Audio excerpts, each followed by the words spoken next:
Thank you for joining us. I'm Jennifer Homendy, and I'm chair of the National Transportation Safety Board. With me today is Ralph Hicks, who is a senior air safety investigator with the NTSB, and he will serve as our investigator in charge of this investigation. We call that the IIC. If you're not familiar with the National Transportation Safety Board and our mission, we are an independent federal agency that's charged by Congress with investigating every civil aviation accident in the United States and significant events in all other modes of transportation. Our entire mission is safety, to determine what happened, how it happened, and why, with the aim of preventing it from happening again. Yesterday, at about 18:06 Eastern Standard Time, a Learjet 55, Mexican registration, X-ray Alpha-Uniform Charlie India, call sign Mike Tango Sierra 056, was destroyed when it crashed into a commercial and residential area shortly after takeoff from Northeast Philadelphia Airport with 6 people on board, including 2 crew members. Night instrument meteorological conditions prevailed, and an instrument flight plan had been filed for Springfield-Branson National Airport in Springfield, Missouri. The air ambulance flight was operated by MedJets USA, doing business as Jet Rescue Air Ambulance, which is based in Mexico. They also have facilities in Miami. Let me take a moment to express our deepest condolences for all those who were impacted by this devastating, devastating tragedy. I also want to extend our deepest sympathies for all those who were injured in this accident. NTSB investigators began to arrive within 90 minutes of the crash, and I deployed a full GO team this morning.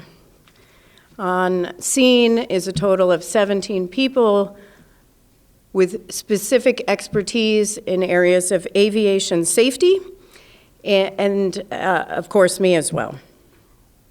I want to say that I have really been moved by the outpouring of support for the NTSB over this past week. This morning, the U.S. Park Service flew me by helicopter up from DCA to Northeast Philadelphia Airport, and I really want to thank the U.S. Park Service because it was a very quick call and request by us, and not only did they fly me here, but they also spent some time giving me an aerial view of the accident site. That support extends to federal, state, and local officials here in the Philadelphia area, and I want to start by really thanking Mayor Parker and her entire staff. We did go over to Unified Command and met with her, met with the 2 chief deputy mayors and her staff, and I really want to thank her for her extending resources to us and for the unity that's here to get to the bottom of what occurred. I also want to thank the Secretary of Transportation, Sean Duffy, who has been very engaged not only at DCA with that accident investigation, but here in Philadelphia, and the FAA Acting Administrator, Chris Rocheleau. I also want to thank Governor Shapiro, Senator Fetterman, Senator McCormick, Congressman Boyle, Philadelphia Office of Emergency Management, Philadelphia Managing Director's Office, Philadelphia Fire Department, Philadelphia Police Department, Philadelphia Department of Licenses and Inspections, Philadelphia Streets Department, PICO, Philadelphia Gas Works, Philadelphia Department of Public Health, Philadelphia Department of Aviation, the School District of Philadelphia, Philadelphia Parks and Recreation, Philadelphia Commerce Department, Delaware Valley Intelligence Center, Free Library of Philadelphia, Pennsylvania Emergency Management Agency, the Pennsylvania State Police, the Pennsylvania Department of Transportation, the FBI, the Bureau of Alcohol, Tobacco, Firearms, and Explosives, the Federal Aviation Administration, the American Red Cross, the Salvation Army, and the Fraternal Order of Police. As you can see from this very long list, there is substantial support for this investigation. Now I'm going to turn it over to Ralph Hicks for a few minutes to talk about the flight, and then I will return to talk about the crash itself. Thank you, Chairman. Just a little bit about the flight itself. The flight originated at Opelika, Florida, yesterday afternoon about 12 p.m. The aircraft arrived at Northeast Philadelphia Airport around 2:15 p.m. in the afternoon. It was on the ground for a few hours and departed runway 24 at about 6:06 p.m. And it was, like we said, it was dark at the time and instrument conditions. The aircraft climbed to about 1,500 feet above the ground. We were looking at GPS data on the aircraft, a slight right turn followed by a slight left turn, and then a steep descent towards the ground where it crashed. The entire flight lasted less than a minute. Thank you. So I want to stress this was a high-impact crash, and the plane is highly fragmented. There is a substantial impact on the entire community. The debris field extends 4 or 5 blocks. And I do want to stress that this is an active investigation scene. The debris is scattered. It is very dangerous. And so I encourage everyone to stay out of the accident site.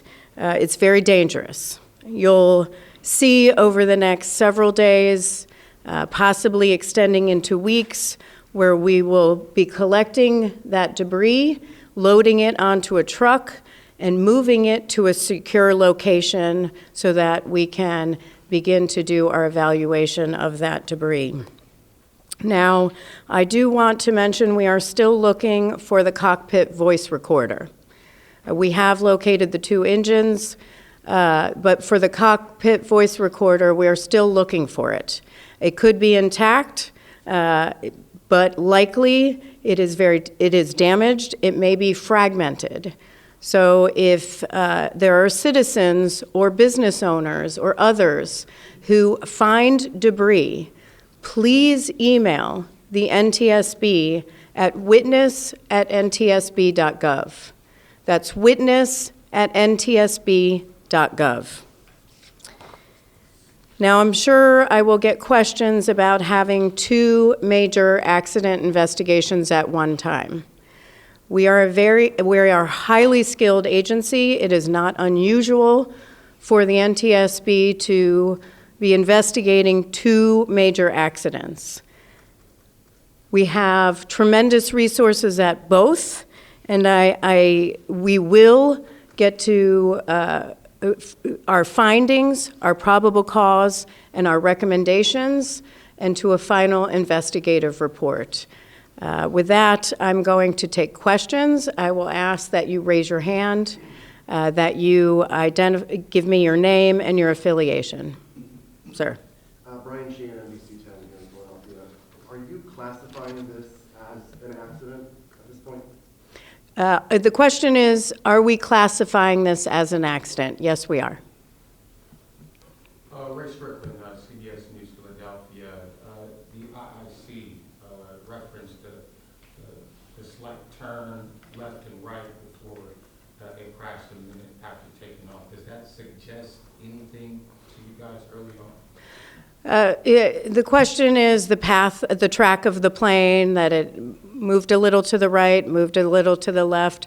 It doesn't really suggest anything right now. We just wanted to provide that information for you. Certainly we'll evaluate information as we continue on with our investigation. Right now, Our focus is on collecting the perishable evidence, and that is the debris and what we need to take in order to conduct our investigation. Yes. Mills Hayes with News Nation. Are you guys aware of any debris or anything falling from the plane before it went down? The question is, are we aware of any debris or anything falling from the plane before it went down?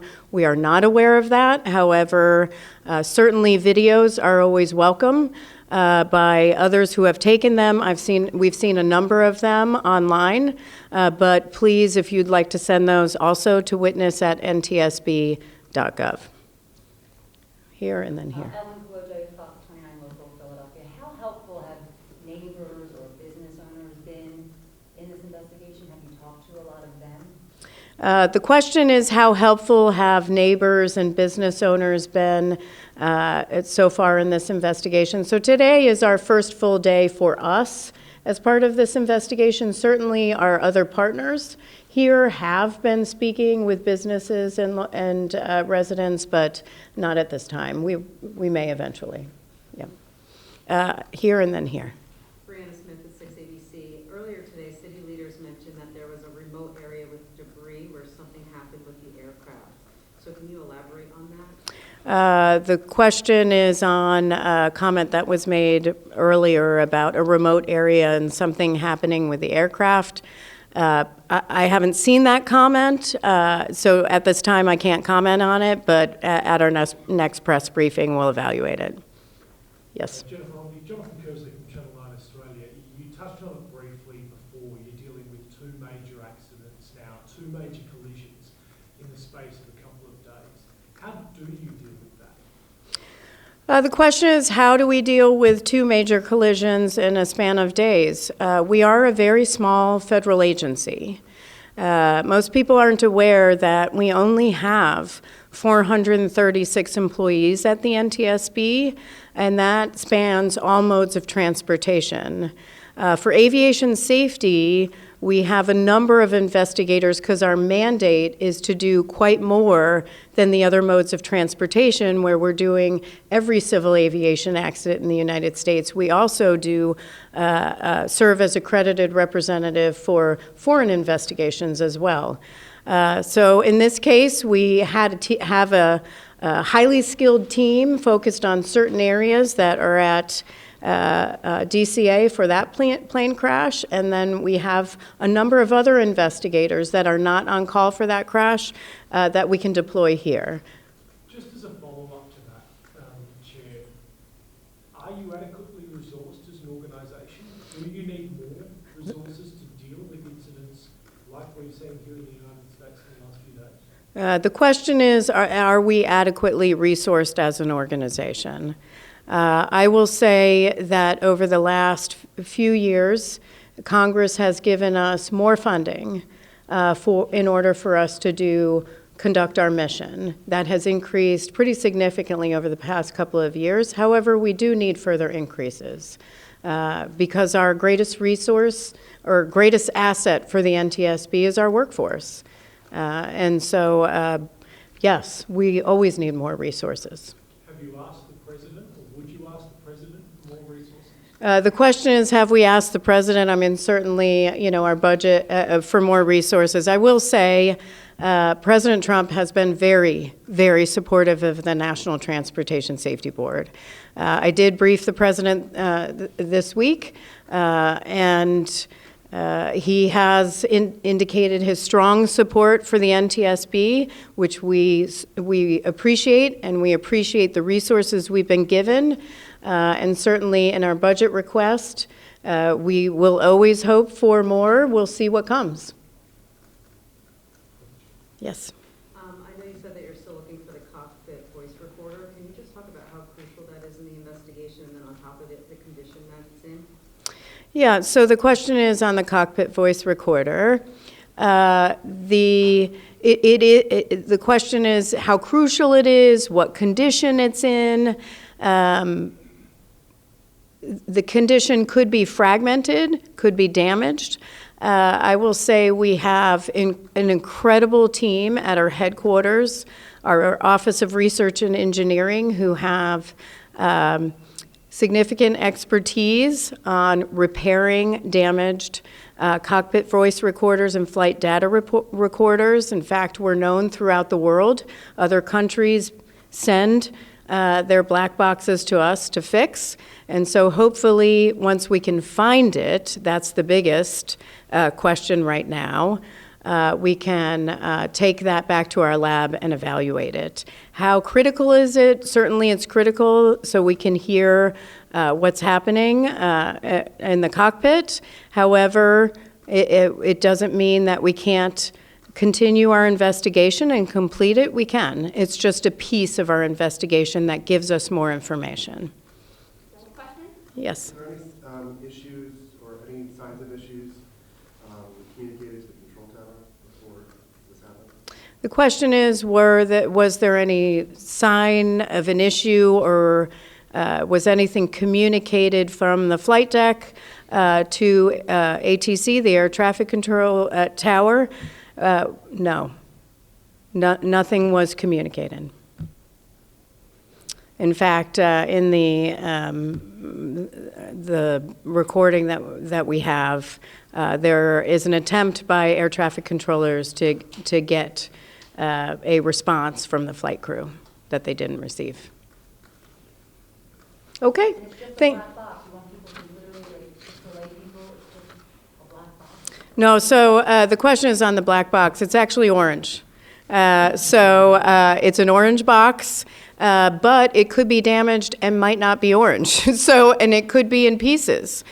So that's why we are asking the public, if you see anything, any types of debris, because you may not know what it is, please email us at witness@ntsb.gov. Thank you very much. We will post on X when our next press conference is. Appreciate it.